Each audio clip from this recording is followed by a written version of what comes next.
Hey, welcome to an episode of the YouSchool podcast. My name is Scott Schimmel. I'm your one and only host, and today we're still going through the series that we've been calling Future Mistakes. And right now in our house, this is more important than ever. We have two teenagers, one son who's a junior and a daughter who's a freshman, and this week is course selection time. And we start having these conversations that kind of pop up and spike during these moments, these few days where all of a sudden it sneaks up on us. And we need to help guide our kids to make appropriate choices in light of what? Here's today's topic. How do you help a kid understand their own intelligence? Now, okay, here we go. IQ. That's what we traditionally think of as intelligence. What is his or her IQ? You meet someone who's really smart and wise, and you might comment about them, wow, their IQ seems really high. But what is IQ? What is intelligence? What does that measure? It's been around since the early 1900s. It's probably the quickest shorthand that we have today in our culture still to communicate and designate somebody who's really smart. He or she has a high IQ. But did you know that there are many more other ways to look at a kid's intelligence? So school specifically, if you want to be good in school, it's probably helpful for you to have a really high IQ. But what do you do with people like musicians, artists, creators, people good with their hands, people who can create amazing things out of nothing, people with fantastical ideas that actually synthesize and integrate big concepts? Where does that fit in school? And maybe as you're listening to this, you can reflect on yourself in your own journey as you went through school and the ways in which you did or didn't fit. Maybe you're caring for a kid or have students or kids in your own family who you know the traditional sense of intelligence is not a scale that's useful. In fact, it's actually harmful.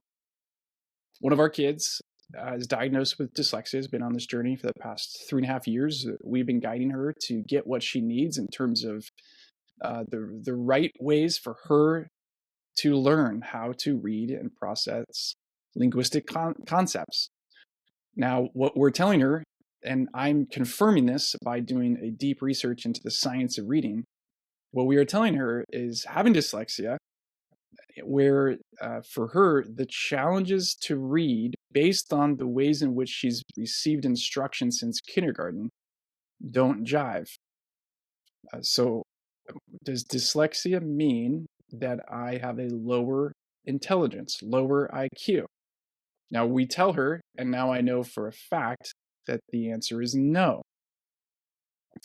In fact, the science, go check out More Than a Story or Sold a Story podcast, all about the science of reading, if you want to do a deep dive into that. But the ways in which our kids today, most of them, are taught how to read is not helpful. So her struggling through kindergarten, first grade, second, third, fourth, now fifth, to read and be on pace with the rest of the class has actually very little to do with her natural intelligence. And what we're learning is to share with her the other types of intelligences that can help her have some self-awareness and confidence about who she is. And what I want to introduce you to today is a concept from a guy named Howard Gardner.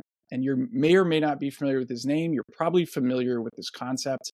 But he came out in 1983 doing a ton of research on this concept of multiple intelligences. And it was born out of a similar frustration for him. He grew up playing piano, and yet all through school, high school, undergrad, then graduate school, the only way that he was measured against was a very specific type of intelligence.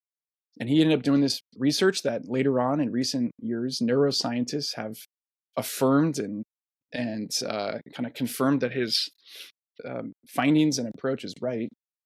He came out originally with 7 different types of intelligences, and he's added 2 more over the recent years that really broadens the playing field for what it means to be and have intelligence. What I'm going to do in this episode is walk you through a bunch of them, how it relates to your kid, because the mistake that I see kids making and we make with our kids is that we narrowly look through their potential through the lens of IQ. And coming back to my kids and course selection, what's the goal? What's the priority? Is my priority as a parent to guide my kid down a track, down an academic path that would be consistent with who they are and how they're wired, a challenging curriculum that would help them develop and grow? Or am I trying to catch them up so that they look most appropriate on a college admissions perspective? In other words, IQ. Am I trying to build their IQ, or am I trying to help them understand their unique shape and path and go down that? I don't know. Here's the future mistake number 10, misunderstanding your own intelligence. So let's dig into Howard Gardner's multiple intelligences theory. These first two are going to sound pretty like common. This is what he would say. The first two, one is linguistic intelligence. The second one would be a logical or mathematical intelligence. Those two are what we probably kind of encapsulate in our minds as IQ. Linguistic intelligence, someone who has that or high degree, are people that have a natural affinity for words and languages. They might find it easy to express themselves verbally or in writing. They might enjoy reading and writing and are skilled perhaps at learning new languages. They might be people who excel in storytelling, explaining, teaching, and persuading using language. I highly relate to linguistic intelligence. In fact, when I took the test, which I'll share with you at the end of this episode and in the show notes, I score pretty high on that. Academically, I wanted to, if I could have gone back in time, this is what I would have pursued had I been really affirmed in this, if this was something that was a part of my self-concept, if this was something that I'd listened to. Literature, languages, journalism, creative writing, those types of academic pursuits. And in career paths, writer, journalist, teacher, lawyer, maybe a translator, and a bunch more. The second one, logical mathematical intelligence. These are people who are naturally good at reasoning, recognizing patterns, and logically analyzing problems. It's not just math. So you look at your math score, your report card, it's not just people who are high in math in terms of their grades and test scores, but it's people who can also logically analyze problems. They're comfortable with numbers, abstract visual information, and conducting scientific experiments. They enjoy puzzles, experiments, and strategic games. Academic pursuits then, math, logic, computer science, physics, and chemistry. You might have a high intelligence in logical mathematical intelligence and end up going into career paths like a scientist, mathematician, computer programmer, engineer, maybe even an accountant. So I have personally some decent level of intelligence in this logical intelligence kind of realm. And yet in some ways I don't. There's many things I don't recognize patterns per se, abstract visual information. Nah. So, you do your own little kind of self-report there. Musical intelligence. This is it's common sense, but rarely do we think of somebody who can excel at playing a musical instrument, composing music, sensitive to sounds in their environment. They find it easy to remember songs and melodies. We rarely, I think, call this out as an intelligence. We would say maybe a talent, maybe they're musical, artsy, but I think it actually helps to actually say to somebody, you have high musical intelligence. That actually bolsters somebody's self-concept and confidence, or ought to. These types of people might pursue something in music theory, performance, composition.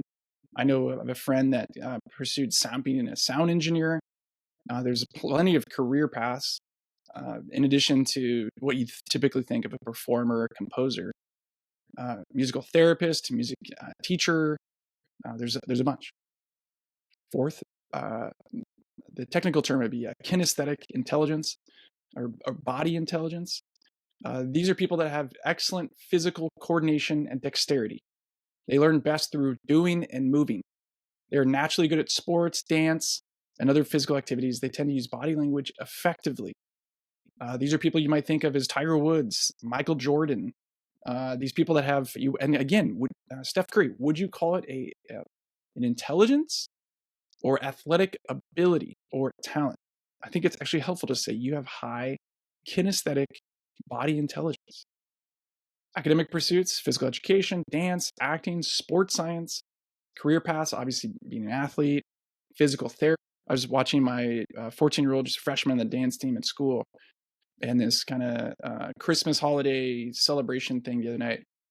There must have been 150 dancers in different teams coming up to perform. And man, I mean, most of them, not all of them, but most of them have a high degree of body intelligence. And I was sitting there thinking, like, man, would it be so cool not just to give them flowers and say, oh, you're so talented. Now let's get back to the real work of school, but to say and really bless and affirm you have body intelligence. What you're able to do and think spatially is fantastic, which leads to the next one, spatial intelligence. These are people who have a high natural ability to think in 3 dimensions. They're good at visualizing and mentally manipulating objects and enjoy puzzles, drawing, creating 3D models. They have a keen eye for aesthetics and design. My mom has this in spades.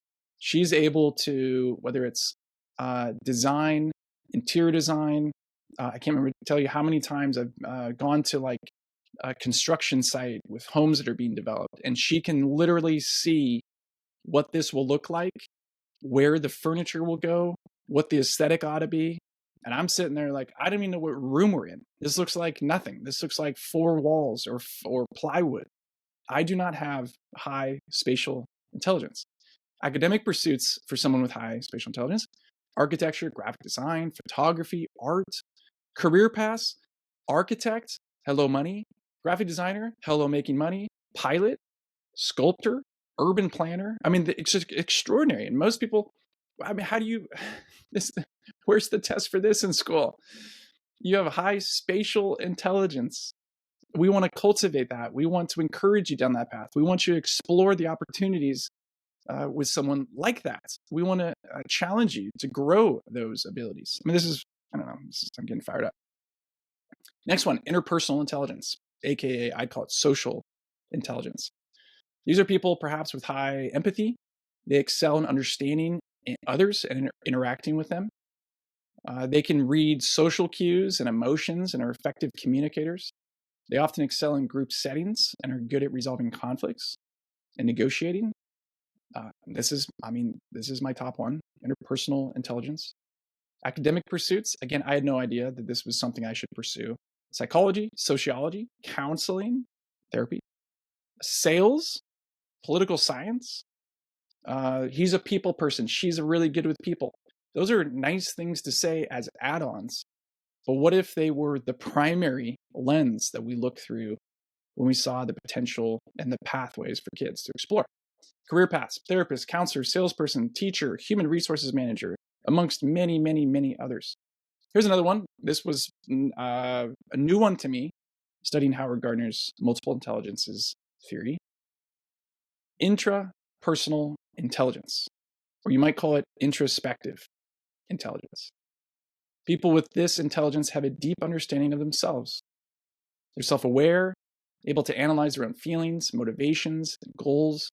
They're often reflective and enjoy self-exploration and introspective activities. You might know somebody. I know of a friend named Charlie who is incredibly intelligent when it comes to being introspective and understanding himself. Academic pursuits that someone would want to go down to get tools, skills, frameworks, broader understanding, philosophy, psychology, theology, career path, psychologist, spiritual leader, coach, life coach, writer. Next one, naturalist intelligence. People who are sensitive to and appreciate nature, animals, recognizing, categorizing plants, other parts of the natural world. They enjoy outdoor activities and are interested in subjects like biology, environmentalism, cooking, being a chef, putting different ingredients together, understanding why they would fit together. Academic pursuits, anything in the food industry, biology, environmental science, geography, agriculture, farmer, landscaper, landscape architect, biologist. And then last one, this is one of the most recent ones proposed by Howard Gardner, He calls it an existential intelligence. People who are naturally inclined to ponder deep questions about human existence. They're curious about issues like the meaning of life, ethics, and the human condition. And they enjoy discussing and exploring philosophical and existential topics. I love that this is called intelligence. You're not just flighty. You're not just a big thinker, a big dreamer. You have existential intelligence. That's fantastic. You might want to pursue philosophy, theology, psychology, existential psychology. Didn't know that was a thing. Career paths: philosopher, theologian, teacher, writer. I mean, there's so many different ways to go with this. I have found there's not as far as I have found, a validated test assessment that you can go on, like an app, for Howard Gardner's multiple intelligence theory and framework. I did find one that I'll have in the show notes that seems to be better than the others. Quick, easy to understand, can do with kids. So I highly recommend that. Again, how do we help young people process their strengths, how they're wired? Howard Gardner is pretty clear to say that this is not necessarily to be used like we consider learning styles, even though there's similar words like kinesthetic. He says this is really primarily a tool to grow in self-awareness. And I'm just fascinated. If I can go back in time to myself, if I had been affirmed and had mentors or peers spot in me linguistic intelligence, interpersonal intelligence, existential intelligence, the three that I score the highest on, and then through those things, looked at the opportunities by which I could explore being my authentic self. I mean, just imagine what this can do. So back to my kids choosing their classes.